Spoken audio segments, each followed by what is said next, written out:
오늘이 스승의 날이죠. 사람마다 마음속에 품고 있는 스승이 있습니다. 지금까지 일생을 살면서 마음속에 좋아했던 선생님에 대한 추억이 있을 수가 있고, 또 하나 머릿속에 아이고 이렇게 지워버리고 싶은 선생님이 있을 수도 있고, 그렇죠. 뭐든지 저절로 이루어지지는 않습니다. 한 인간도 일생을 살아가는 동안 누군가의 도움이, 또 누군가에 의해서 또 이렇게 키워지고, 이렇게 보다듬어지고, 그렇게 양육을 받게 되고, 그러면서 이제 우리들이 이렇게 사람으로서의 구실을, 또 인격체로서의 성장된 모습을 가지면서 살아갈 수가 있는 거죠. 여러분, 스승 가운데 정말로 가장 소중하고 귀한 스승이 누구일까? 물론 이제 학교에서 만나는 스승도 많이 있습니다만은, 정말 우리 인생에 있어서의 최초의 학교는 가정입니다. 가정이 가장 먼저 만나는 우리의 최초의 학교이고, 또 하나 우리에게 있어서 가장 소중한 스승은 누구냐면 부모님입니다. 부모님처럼 우리 인생에 가장 큰 영향력을 미친 스승은 없습니다.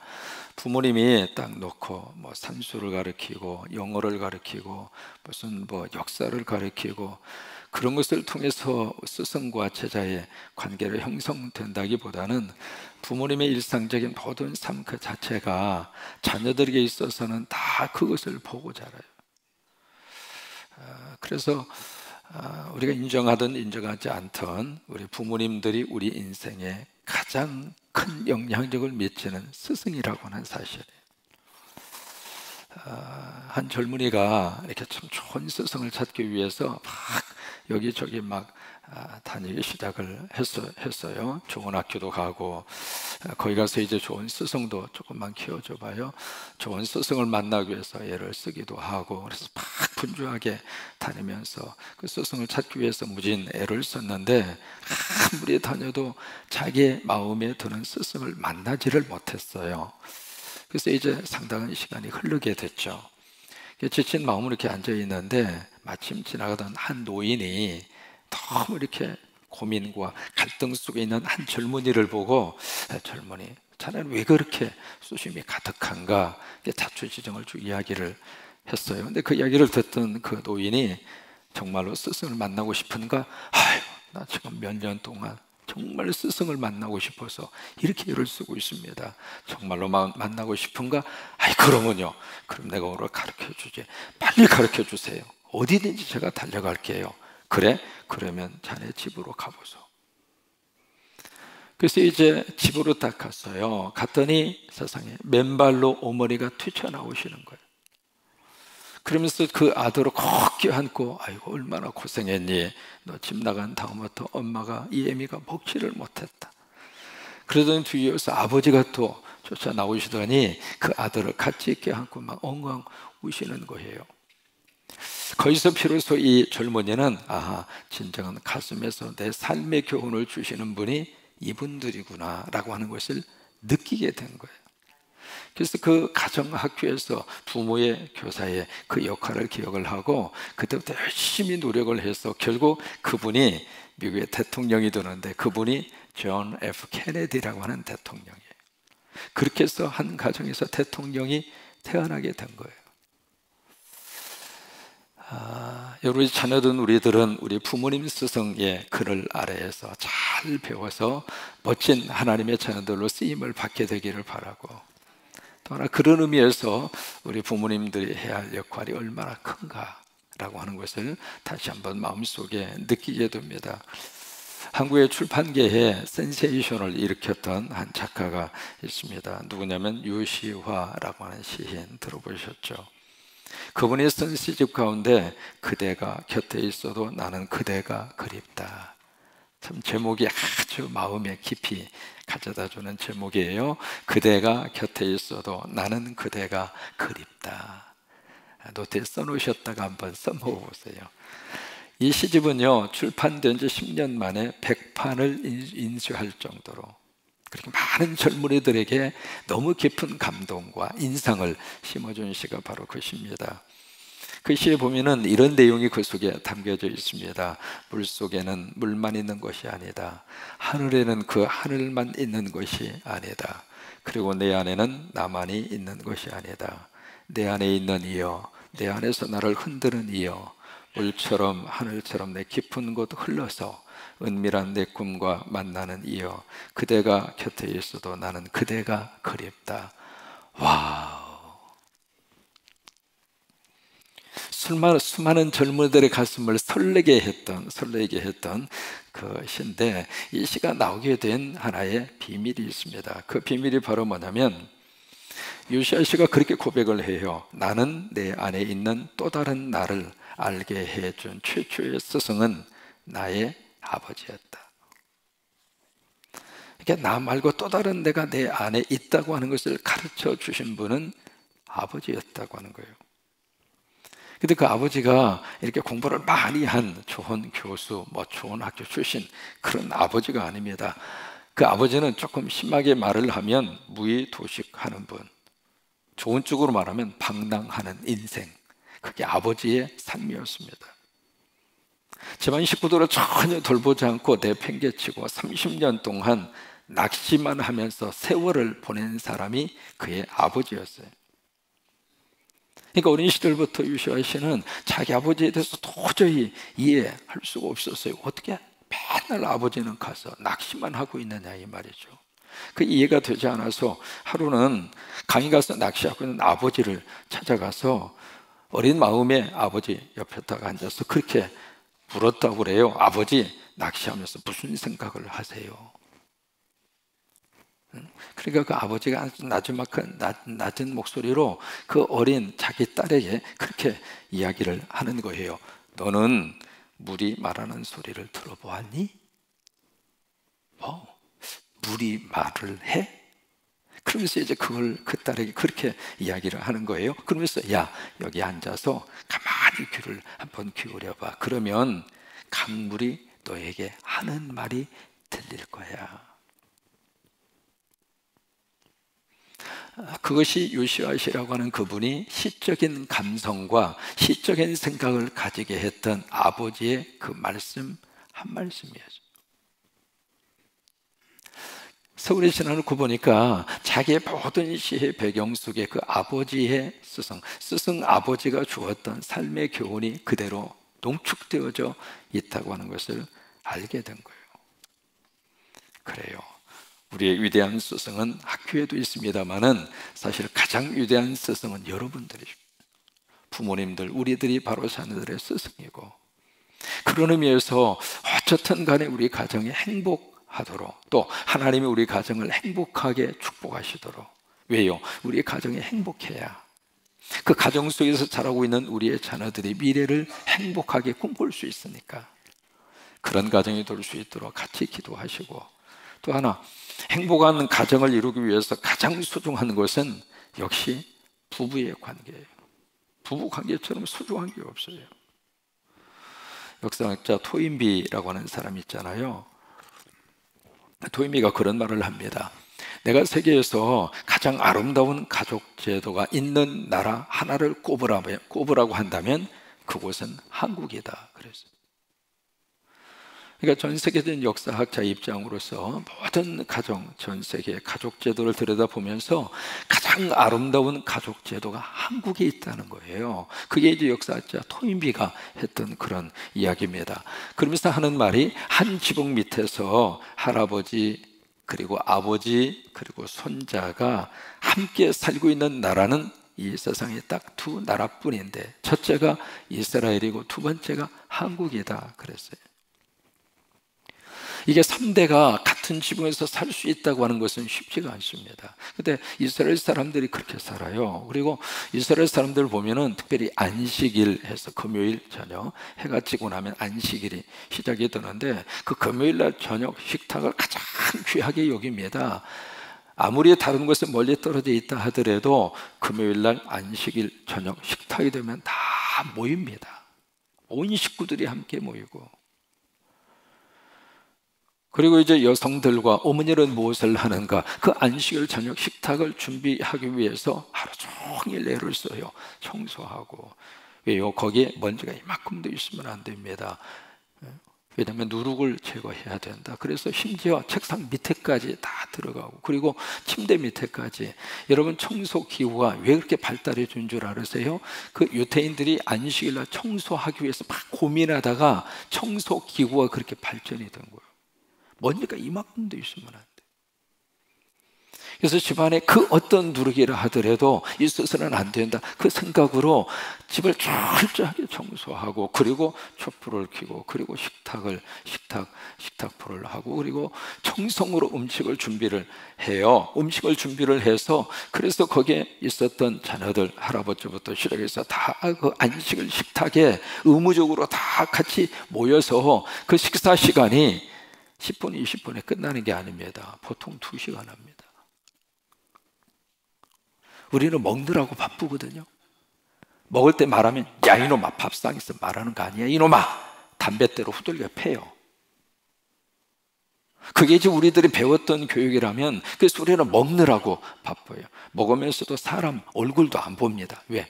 내 밥 누가 가져가면 안 되잖아요. 이거 내 건데. 참, 먹고 살기 힘든 시대를 살다가 보니까, 그래서 인사도 진지 잡수셨어요? 식사하셨어요? 왜요? 끈이를 굶고 주무시는 경우들이 너무 많으니까. 그게 이제 만남의 첫 번 인사가 될 수밖에 없었던 슬픈 역사의 한 단면이 지금도 우리 속에 그대로 식사 문화 속에 들어와 있는 것 중에 하나가 바로 그거예요. 식사하면서 대화할 줄을 모릅니다. 대화하고 싶은 생각이 없고 오직 밥 먹는 일에만 몰두를 해요. 근데 유태인들은 모이면 2시간 동안 식사를 하는데, 식사도 식사지만은 모여서 거기서 대화하는 게 주예요. 그 대화 가운데 하나가 바로 뭐냐면, 할아버지가 그 자녀들에게 성경 이야기 해주는 것이 대화의 주된 내용입니다. 그러니까 자연스럽게 할아버지, 아버지, 손주가 같이 한 세대를 이루고 있는 거예요. 그래서 세대 갈등이 없는 민족 가운데 하나가 유대인들이에요. 세대 갈등이 없어요. 바로 그런 가족 제도를 가지고 있었던 나라가 한국이었어요. 근데 그런 가족 제도가, 미안합니다, 지금 많이 무너졌습니다. 세계적인 역사학자가 그렇게 극찬을 하고 그렇게 참 귀하게 생각을 했던 한국의 그 가족 제도가 이제는 하나씩 둘씩 무너져 버린 거예요. 다시 한번 하나님께서 우리의 한국의 좋았던 그 전통과 그 아름다웠던 모습을 다시 한번 우리가 회복해야 할 책임이 있고, 또 그 일의 시작이 어디서부터 이루어져야 하는가? 부부 관계에서부터 이루어지는 거예요. 왜냐하면 부부가 행복하면은요, 가정은 행복할 수밖에 없어요. 가정이 행복하면 자녀들은 덩달아 행복할 수밖에 없어요. 그런데 이 부부의 관계가 찬바람이 쌩쌩 불면 자녀들은 말하지 않아도 가슴속에 상처가 남길 수밖에 없어요. 그래서 오늘 성경 말씀, 어제도 보았습니다만은 다시 한번 이 잠언의 말씀을 통해서 15절부터 23절까지 쭉 보시면은 거기 강조하는 단어가 있습니다. 그 단어가 바로 뭐냐면 네 우물. 15절에서도 그렇게 말씀을 하시고 있죠. 내 우물, 내 샘. 16절에 내 샘물, 18절에 내 샘. 전부 다 영어로 말하면 your own이라고 하는 단어를 쓰고 있습니다. 바로 네 자신의 것이라고 하는 뜻이잖아요. 그러니까 다른 것이 아니라 여기 우물과 샘, 바로 아내를 의미하고 있다고 말씀드렸잖아요. 다른 부부 관계가 아니라, 다른 사람이 아니라 내 아내, 내 남편. 거기에서 만족하고, 거기서 행복하고, 거기에서 소중하게 생각하고. 그러면서 19절 말씀에 크라이막스입니다. 사랑스러운 암사슴 같고 아름다운 암누로 같으니, 다른 사람이 사랑스럽고 다른 사람이 아름다운 것이 아니라 지금 함께 살고 있는 내 아내가 이 세상에서 가장 사랑스러운, 그리고 가장 아름다운 존재라고 하는 사실, 이것이 마음속에 믿어져야 정말 우리가 성령 받고 은혜 받은 거예요.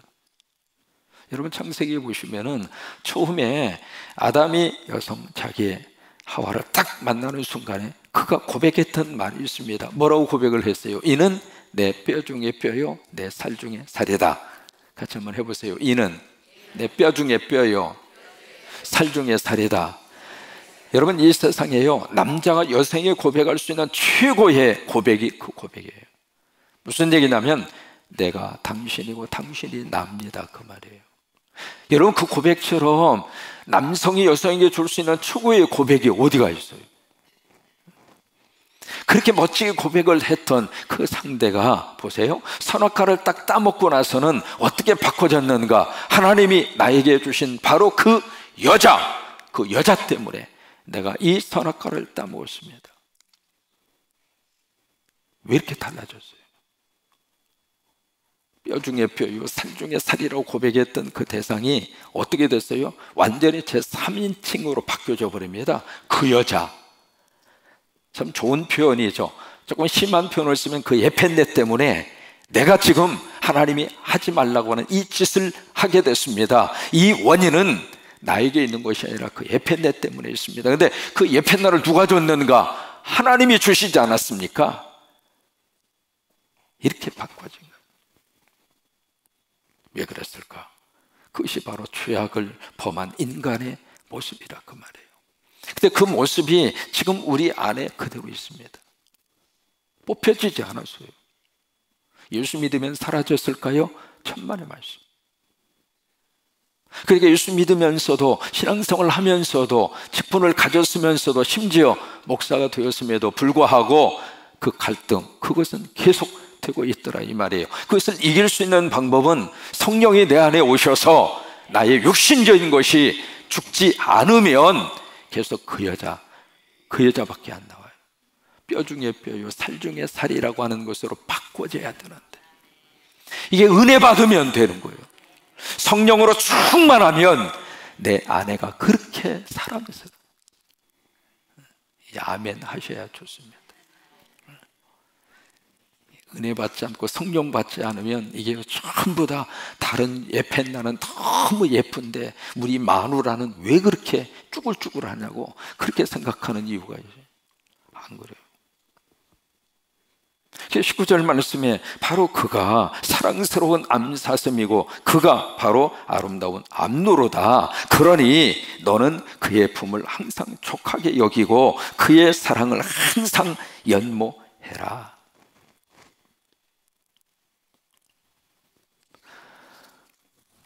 다른 여성을 만나면 행복하리라. 꿈 깨세요. 다 사람은 거기서 거기입니다. 다른 남자 만나면 참 내가 얼마나 내 인생에 쫙 펴지고 그냥 그림같이 그렇게 행복하게 살리라. 미안해요. 그놈이 그놈이에요. 별거 없어요. 바꿔봤자 그게 그거예요. 현재 살고 있는 사람이 최고로 좋은 사람이고, 아멘도 안 하니까 나 물이라도 먹어야 돼.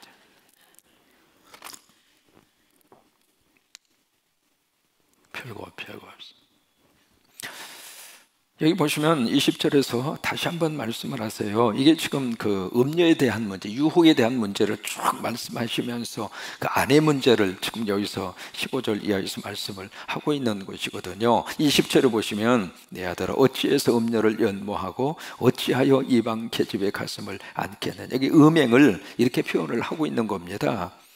유혹과 음행에 대한 부분을 20절 이렇게 말씀을 하시면서 어찌하여 라고 하는 단어와 더불어서 이렇게 질문 형식으로 지금 하고 있습니다. 안겠느냐? 이 질문은 이 질문 앞에 우리가 대답할 수 있는 것은 딱 하나입니다. 그렇게 하겠느냐? 그 질문 앞에 아니요, 나 그럴 수는 없죠. 그 대답이 나와야 정상이에요.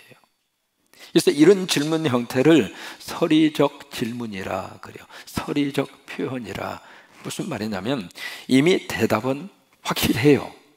확실한 대답을 놓고 그렇게 대답할 수밖에 없는 그 문제를 질문 형태로 풀어가는 것을 서리적 표현이라 그래요.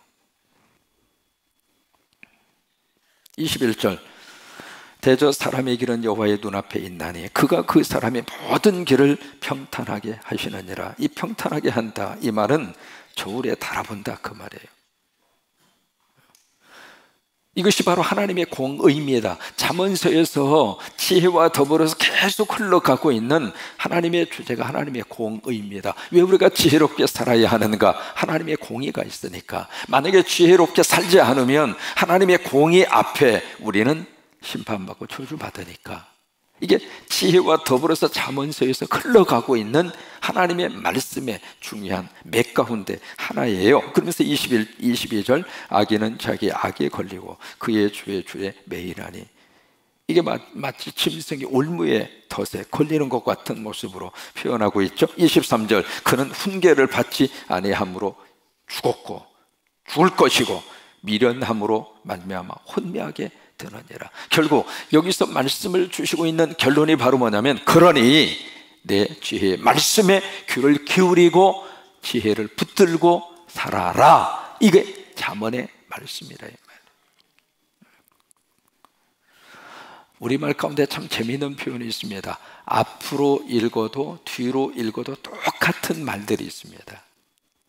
앞에서 읽거나 뒤로 읽거나 기러기, 앞에서 읽거나 뒤로서 읽거나 똑같습니다. 기러기. 그렇죠? 또 하나 이제 그런 말이 있습니다. 아 좋다 좋아. 그것도 앞으로 읽거나 뒤에서 읽거나 똑같습니다. 아 좋다 좋아. 그 다음에 세 번째가 다시 합창합시다. 이것도 앞에서 읽거나 뒤에서 읽거나 똑같아요. 또 하나는 여보 안경 안 보여. 그것도 앞에서나 뒤에서나 똑같아요. 근데 그 중에서 참 감미로운 말이 있습니다. 그 말이 무슨 말이냐면 내 아내라고 하는 이 단어는 앞에서 읽어도 내 아내, 뒤에서 읽어도 내 아내. 뭐냐면 이게 앞에서 보아도 내 아내, 뒤에서 보아도 내 아내. 이게 행복했을 때 해도 내 아내, 그리고 마음이 아플 때도 내 아내. 그래요. 소중하게 생각하고 그리고 하나님 허락하신 가정을 행복하게 꾸려가는 저와 여러분이 되시기를 주의 이름으로 축원합니다. 저절로 이루어지지 않아요. 누가 갖다가 주지 않아요. 우리 스스로가 하나님이 허락하신 우리 가정, 자녀들과 더불어서 행복하게 만들어갈 책임이 누구에게 있는가? 나에게 있어요. 다른 사람에게 책임 전가하지 마세요. 하나님에게 책임 전가하지 마세요. 우리 스스로에게 있어요. 스스로가 어떻게 만들어 갈 것인가? 바로 내 몫이에요. 그러니까 우리가 이 가정의 달에 특별히 잠언의 말씀을 함께 읽으면서 이 말씀을 붙잡고 그렇지, 아 이렇게 해야 부부의 관계가, 이렇게 해야 우리 가정이, 이렇게 해야 우리 자녀들이 라고 하는 것을 다시 한번 깨닫고 하나님의 축복 우리 가정 위에, 부부 위에, 자녀 위에 넘치기를 주의 이름으로 축원합니다.